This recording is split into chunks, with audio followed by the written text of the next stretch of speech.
भारतीय स्वातंत्र्य संग्रामातील शेवटचा दैदप्यमान टप्पा म्हणजे हैदराबाद मुक्तीसंग्राम. हा मुक्तीसंग्राम केवळ राज्यपद्धती आणि भारतीय संघराज्यात सामील होण्यापुरता नव्हता, तर मध्ययुगीन काळाचा अवशेष असलेले निजामाच्या अंमलाखाली असलेले धर्मांध संस्थान नष्ट व्हावे, या संस्थानातील सरंजामी व्यवस्था नष्ट करून एक नवा समाज निर्माण करण्याची प्रेरणा या संघर्षाच्या मागे होती. हैदराबाद संस्थानात निजामाच्या अन्यायाविरुद्ध प्रथम आवाज उठविण्याचे कार्य आर्य समाजाने केले. 1892 साली आर्य समाजाची सुलतान बाजार या ठिकाणी एक शाखा सुरू झाली. प्रथम अध्यक्ष कामता प्रसादजी होते, तर मंत्री महात्मा लक्ष्मणदासजी होते. सुरुवातीच्या काळात जनतेमध्ये सदाचार, दया, जनसेवा, प्रेम तथा सौहार्द निर्माण करण्याचे कार्य आर्य समाजाने केले. सोबतच महिलांमध्ये आणि दलितांमध्ये स्वाभिमान जागविला.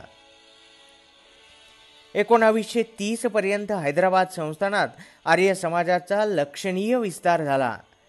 बॅरिस्टर विनायकराव कोरटकर हे आर्य समाजाचे अध्यक्ष होते, तर भाई बन्सीलालजी मुख्यमंत्री होते. भाई बन्सीलालजी, भाई श्यामलालजी, शेषेरावजी, दत्तात्रय प्रसाद, गोपाळदेव शास्त्री या आर्य समाजाच्या कार्यकर्त्यांनी गावोगावी संचार करून हिंदूंना वैदिक धर्माच्या ध्वजाखाली एकत्र केले. भाई बन्सीलालजी आणि भाई श्यामलालजी या दोन्ही बंधूंचे अतुलनीय योगदान आर्य समाज कार्याच्या विस्तारासाठी झाले. या दोघांनीही बिदर जिल्ह्यातील हलीखेड येथे तसेच उदगीर येथे आर्य समाजाची शाखा सुरू करून शाळा सुरू केल्या, व्यायामशाळा चालविल्या, वाचनालय स्थापन केली. अनेक नवतरुणांना, युवकांना आर्य समाजाशी जोडले. तरुणांची एक फळी उभी केली, जी रजाकारांना तोंड देण्यास समर्थ ठरली. हिंदूंचे बळजबरीने होणारे धर्मांतर या तरुण मंडळींच्या साह्याने बंद पाडले. रजाकारांकरवी होणाऱ्या अत्याचारास गावोगावी या तरुणांच्या साह्याने प्रतिबंध केले. हे दोघेही भाऊ म्हणजे चालता फिरता आर्य समाजच होते. त्यांच्यासाठी आर्य समाजाचे कार्य म्हणजेच जीवन कार्य होते आणि त्याचसाठी या दोघांनीही आपल्या प्राणांची आहुती दिली.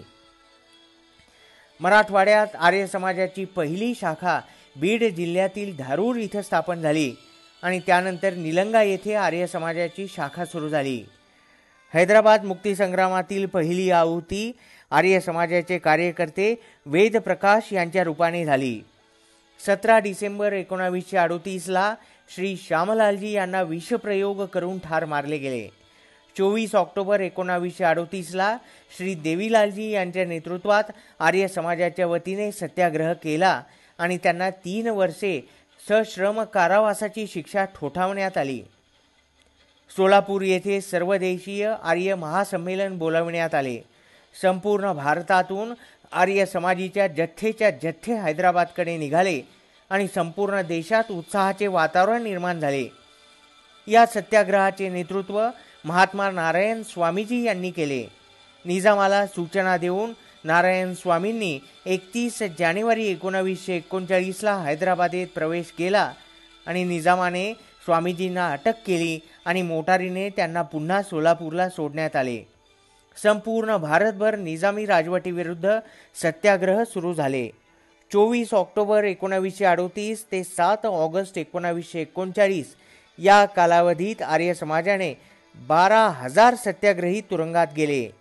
हैदराबाद संस्थानात 1939 पर्यंत आर्य समाजाच्या 241 शाखा कार्यरत होत्या. 40,000 अनुयायी कार्यरत होते. 15 ऑगस्ट 1947 साली भारत स्वतंत्र झाला.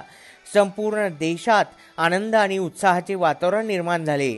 इकडे निजामाने सुद्धा 15 ऑगस्ट 1947 रोजी हैदराबादही स्वतंत्र झाला अशी घोषणा केली. जनता मात्र यापासून अनभिज्ञ होती. जनतेला भारतात सामील व्हायचे होते. निजामाने रझाकारांच्या साह्याने अन्याय अत्याचार सुरू केले. जनतेच्या मनात निजामाविरुद्ध मोठा आक्रोश निर्माण झाला. या आक्रोशाला आर्य समाजाच्या चळवळीने अधिकच बळ मिळाले.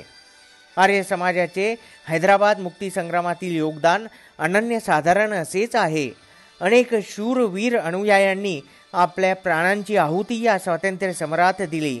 धन्य ते बलिदानी शूरवीर भारत मातेचे सुपुत्र. वंदे मातरम.